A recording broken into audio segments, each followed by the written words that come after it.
Today, I'm going to show you how to easily color grade and create amazing cinematic video. So let's get into it. Step number 1 is to convert our log footage into Rec. 709. And this is super simple. All that we have to do is drag an adjustment layer over our clip, size it up properly, and then we're going to rename it to conversion layer. Renaming it just helps us keep everything organized. And then we're going to search up LUT in our effects panel, drag custom LUT, drop it on our adjustment layer, and then go up into the effects panel. And we're going to choose our conversion LUT. And boom, that's it. Super simple. Step number 1 takes like 2 seconds, and then we're done. Moving on to step number 2, our base correction. This is where we're going to adjust our exposure, our white balance, our saturation, and contrast. So in order to do this, we're going to drag an adjustment layer similar to step 1. We're going to size it up properly. And then we're going to keep it named base correction because that is exactly what we're doing. So looking at this clip already, there's a couple things we're going to change. I like to start with exposure because I think it's easiest. So I'm just going to hit Command 7 on my keyboard. I'm going to use my Luma waveform, this one right here. And the way we measure our exposure is that we want the shadows, which is everything at the bottom of the graph here. We want it to just be hitting 0. We want our highlights, which is everything at the top of the graph here, just be touching 100. So you can see we're pretty close. I'm just going to adjust it a little bit.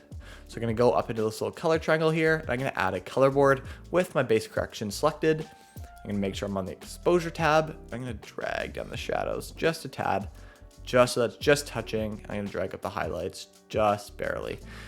So if we toggle this on and off, we can see it just makes it look a little bit better. Nothing crazy, but just that little touch. Now that our exposure is done, I can already see that we need contrast. So in order to add contrast, we're going to go up again into this section. We're going to choose our color curves.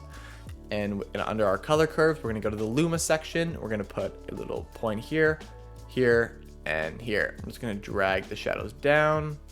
I'm going to drag the highlights up. And you can just adjust this to however you like it. That looks pretty good to me. Just like that. Adds a bit more contrast, makes it look a bit deeper.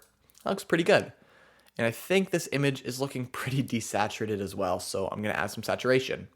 All we have to do is go back to our color board, and instead of being on exposure, we're gonna go to saturation. And within saturation, I'm just gonna adjust the global slider up to about 40%. Yeah, that looks pretty good, but my skin tones are looking too saturated for my liking. So I'm just gonna go to the midtone section here because the skin tones lie on the midtones. I'm just gonna drag the midtones down just a little bit, probably. -16 looks pretty good. So you can see when it's off, it looks kind of gray, but when it's on, it gives us that punch of color back. And honestly, that looks pretty good for my liking, but the last thing we're gonna do in the base correction is going to be white balance and skin tones. We're gonna go into our effects panel again, and we're gonna search up draw mask. So we're gonna grab our draw mask, and we're gonna drop it onto our base correction. We're gonna go into our effects panel. We're gonna make sure our draw mask is selected, and we're gonna select a patch of skin, just like it on the arm right here. Make sure you have a nice chunk selected. And then we're gonna use our vector scope here.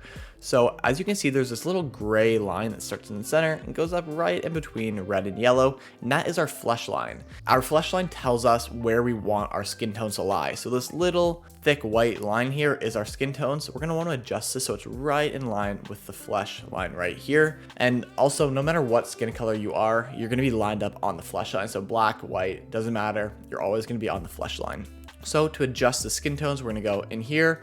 We're gonna add a color wheel. And as you can see, pointing towards red of it, we want to bring it over to yellow. And since skin tones lie on the midtones, we're going to bring our midtones over to yellow just a little bit. And as you can see, that is much straighter. So we toggle this off and on, just a little difference. So let's turn off our draw mask and our color wheels. You can see the difference. Looks way more realistic. And this is pretty much how it looked when I shot it on the day. And we could honestly end it here and you can export it, but everybody likes to have their own personal touch and kind of make it look their own. So what we're gonna do for step number 3 is we're gonna add another adjustment layer. We're going to rename it personal look, or whatever you want to rename it, whatever works for you. So in our personal look adjustment layer, we're gonna add a LUT. So we're gonna go down to our effects and we're gonna grab our custom LUT and drop it off. Just like that, and then we're going to choose a LUT that we like. And I think for this one, I'm going to use Drive. So as you can see, that is way too strong. So we're going to drag the mix down to about 0.4. That's usually where I like it. That looks pretty good, but it still needs a couple touches just to make it look a little bit better and add my own little personal twist to it. So we're gonna go up to the little color triangle again, and we're gonna add a hue/saturation curve. First off, I'm gonna desaturate the blacks and a little bit of the highlights. So a lot of the time when you add new colors to an image, it gives it a little bit of like a greenish or bluish tint to the shadows or highlights. You don't want that because in real life, we never see that. So we're gonna desaturate the blacks just like this, and we're gonna desaturate the highlights.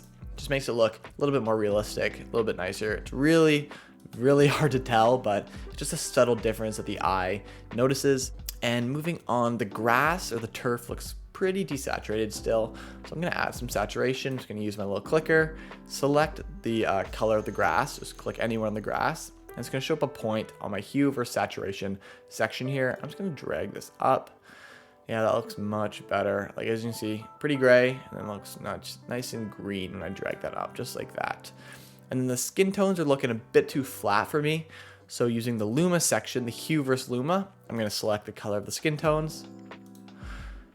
And it pops up right here. I'm just gonna drag it up just slightly, just a little bit, just like that. You can see we turn it off and on. I think it looks way better. And that is all the adjustments I'm gonna be doing for the color. We started off with this gray log footage, and then we added our conversion layer, still pretty gray. We added some saturation, contrast, fixed the skin tones a little bit, and the exposure looks pretty good. And then we added our own personal touch. And as you can see, it just totally brings with the image, makes it look really nice. That is my super simple 3-step process to color grade any video. And if you guys have any questions, please let me know in the comments below, and I will catch you guys in the next one. Peace.